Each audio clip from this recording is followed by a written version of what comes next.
प्रिय छात्रों, नमस्कार। आज हम आपके लिए त्रिकोणमिति का एक सूत्र का सत्यापन बतला रहे हैं। इस सूत्र का प्रयोग आप प्रायः करते हैं और आप इससे परिचित भी हैं। आज का सत्यापन जिस सूत्र का हम कर रहे हैं वह सूत्र है sin 3a बराबर 3 sin a minus 4 sin cube a। इस सूत्र का प्रयोग सत्यापन करने के लिए जिन जिन सूत्रों का हमने प्रयोग किया है, सहारा लिया है, वे सूत्र ये में से लिखे हुए हैं। ये आपको हम समय समय पर बतलाते रहेंगे। देखिए, सबसे पहले हम इस सूत्र का सत्यापन करने के लिए लिखेंगे LHS साइन, फिर लिख लेंगे 3a, क्योंकि LHS में जो हमारा साइन 3a दिया हुआ है वह साइन 3a लिख लिया। अब हम इस 3a को दो भागों में बांटेंगे। 3a बराबर a प्लस 2a कर लेंगे, या आपका मन है आप 3a बराबर 2a प्लस a कर लीजिए, इससे कोई भी अंतर नहीं पड़ता है।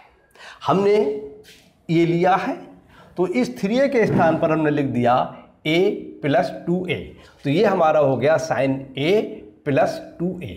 इस सूत्र के सत्यापन से पहले आपने एक सूत्र पढ़ा था साइन a प्लस b का। साइन a प्लस बी का सूत्र कहता है साइन a प्लस बी बराबर होता है sine a cos b plus cos a sine b। इस सूत्र से अगर हम इसको मिलाएंगे तो यहाँ पर a जो है वो a का काम कर रहा है और 2a जो है वो b का काम कर रहा है। तो जब इस सूत्र को लगाएंगे तो इस सूत्र के हिसाब से साइन a कॉस b, तो यहाँ पर आएगा sign a cos 2a, b आएगा ना कॉस b के स्थान पर काम कर रहा है 2a, तो यहाँ पर आ जाएगा sine a cos 2a plus cos a sine b, तो b के स्थान पर 2a काम कर रहा है तो यहाँ पर हो जाएगा साइन 2b। तो इस प्रकार से इस लाइन से हमें लाइन प्राप्त होती है sine a cos 2a plus cos a sine 2a। अब हम ये देखते हैं कि जो हमारे लिए RHS में लाना है या सत्यापन सूत्र का करना है उसमें हमारे लिए कहीं भी कॉस नहीं लाना है, साइन ही साइन लाना है। तो इस सूत्र में इस लाइन में हमारे एक तो यहाँ पर आ रहा है कॉस और एक यहाँ पर कॉस आ रहा है, तो हम कोई ऐसा प्रयास करेंगे कि सूत्रों की सहायता से ये कॉस जो है वो साइन में परिवर्तित हो जाए। इसके लिए देखिए हमने इस सूत्र का प्रयोग किया। हम जानते हैं कॉस 2a बराबर होता है cos square a minus sine square a, 2 cos square a minus 1 और 1 माइनस 2 साइन स्क्वायर a। यदि हम इस सूत्र का प्रयोग करेंगे तो फिर हमारा कॉस स्क्वायर आने लगेगा, जो कि हमें चाहिए नहीं। हम चाहते हैं कि हमारा साइन आए कॉस आए नहीं, कॉस को तो हम हटाना चाहते हैं, इसलिए इस सूत्र का प्रयोग हम नहीं करेंगे। यदि इसका करेंगे तो इसमें भी कॉस आने लगेगा, इसलिए इसका भी प्रयोग नहीं करेंगे। हम इस सूत्र का प्रयोग कर लेंगे तो हम कॉस 2a के स्थान पर लिख सकते हैं 1 माइनस 2 साइन स्क्वायर a। तो इस लाइन से हमें लाइन प्राप्त होती है साइन तो वैसा का वैसा लिखा रहेगा और इस cos 2a के स्थान पर इस सूत्र की सहायता से हम लिख देंगे 1 माइनस 2 साइन स्क्वायर a, और यहाँ पर इन दोनों की जो मल्टीप्लाई है इसलिए इसकी यहाँ पर जो है हमें ब्रैकेट लगानी पड़ेगी। प्लस के स्थान पर प्लस आ जाएगा और cos a के स्थान पर cos a आ जाएगा। और आपने एक सूत्र पढ़ा था साइन 2a बराबर होता है 2 साइन a cos a, तो इस साइन 2a के स्थान पर हम लगा देंगे 2 साइन a cos a। इस प्रकार से हमारे लिए इससे लाइन प्राप्त हो जाती है।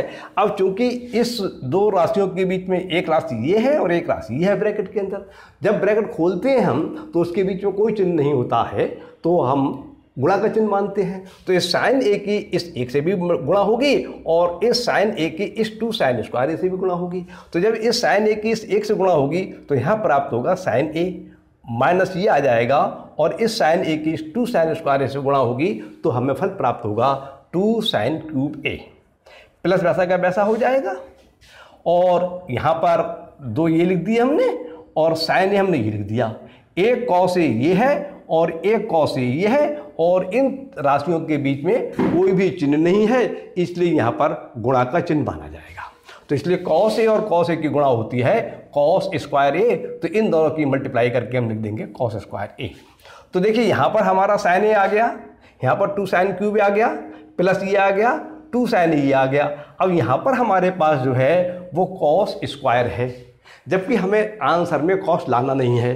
तो आपने एक सूत्र और पढ़ा होगा, एक सर्वसम्मिका और पढ़ी है, कॉस स्क्वायर ए बराबर होती है 1 माइनस साइन स्क्वायर ए।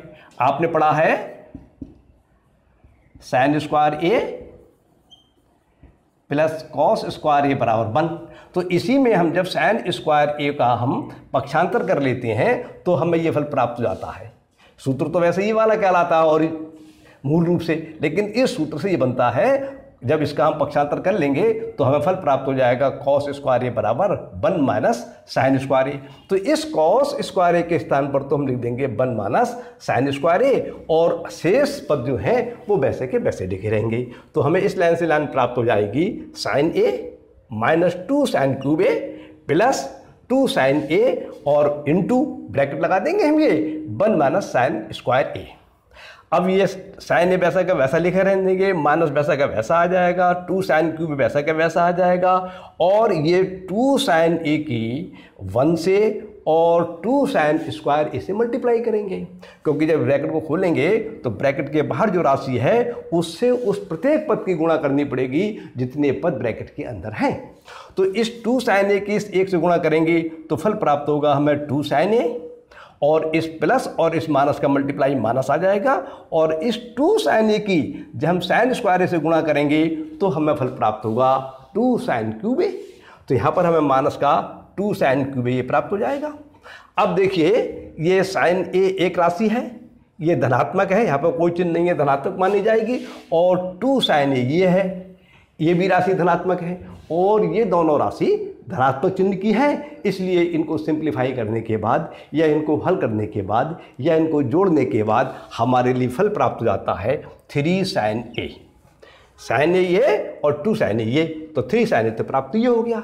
और ये हमारे लिए राशि है 2 साइन क्यूब ए, ये ऋणात्मक राशि है, और एक राशि ये है 2 साइन क्यूब ए, ये भी ऋणात्मक है। दोनों राशियाँ एक सी हैं और दोनों के चिन्ह भी एक से हैं। जब दो राशियां समान होती हैं और उनके चिन्ह एक से होते हैं तो सिंप्लीफाई करने में, सरल करने में उन दोनों राशियों को जोड़ दिया जाता है और चिन्ह वही आता है जो उन राशियों का चिन्ह होता है। इसलिए जब हम इन दोनों राशियों का सिंप्लीफाई करेंगे तो हमें प्राप्त हो जाएगा -4 साइन क्यूब ए। माइनस ये वाला आ जाएगा और 2 और 2 4 हो गए, और साइन क्यूब ए साइन क्यूब ए साइन क्यूब भी आ जाएगा। तो इस प्रकार से हमारे लिए फल प्राप्त होता है 3 साइन ए -4 साइन क्यूब ए। और हमें RHS में यही लाना था, हमें ये सिद्ध करना था साइन 3A बराबर होता है 3 साइन ए -4 साइन क्यूब ए। ये फल प्राप्त हो गया, इसलिए यहाँ पर हम लिख देंगे RHS प्रूव्ड इट। मतलब हमें RHS में जो लाना था वो प्राप्त हो गया, और प्रूव्ड का मतलब होता है इस सिद्धम, यही हमें सिद्ध करना था। इस प्रकार से इस सूत्र का हमारा सत्यापन हो जाता है। प्रश्न बहुत ही सरल है, सूत्र जितने भी आपको याद हैं। अच्छी बात यह है कि उनका सत्यापन भी आपको आना चाहिए, जिससे कि आपको कॉन्सेप्ट अधिक क्लियर हो जाए।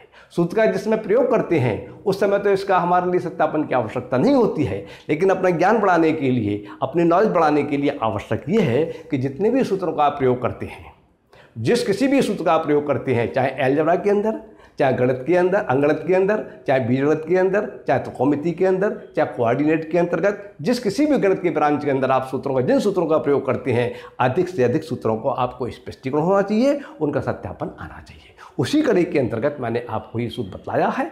आप इस सूत्र को समझने का प्रयास कीजिए, आपको लाभ होगा। आज मैं अपनी बात यहीं समाप्त करता हूँ। नमस्कार, धन्यवाद।